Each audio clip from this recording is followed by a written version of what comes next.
દમણની અંદર દીપડો 12 કલાકે પાંજરે પુરાયો છે। ભારે જહેમત બાદ 12 કલાકના રેસ્ક્યુ બાદ આ દીપડો જે પાંજરે પુરાયો છે, પરિવારને પોલીસે હેમખેમ ઘરથી બહાર કાઢ્યો હતો, જેમાં ખૂંખાર દીપડાને બેહોશ કરી અને તેને પકડવામાં આવ્યો। દીપડો પાંજરે પુરાતાની સાથે જ દમણવાસીઓ દ્વારા હાશકારો અનુભવવામાં આવ્યો છે।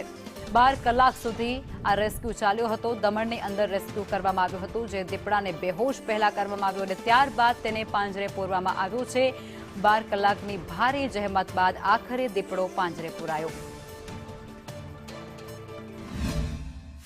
Finally around 5:30 Dahanu and Valsad से रेस्क्यू टीम हम लोग के हेल्प के लिए यहाँ पे पहुँच गई और वलसाड टीम के साथ में फिर जो डहानू की टीम है, तो डहानू की टीम ने फाइनली जो हमारा जो भी जहाँ पे हम लोग वो साइटिंग किया था, वहाँ पे उन्होंने रेकी करके उसको फाइनली फिर पुश करके उसको अभी डार्टिंग किया है और उसके साथ में अभी उसको हम लोग रेस्क्यू करके हमारे जो ट्रैप केजेस हैं उसके अंदर उसको डाल के देन वहाँ से हम लोग रिलोकेट करके एक अनडिस्क्लोज जगह पे उसको फिर बाद में वाइल्ड में रिलीज कर देंगे।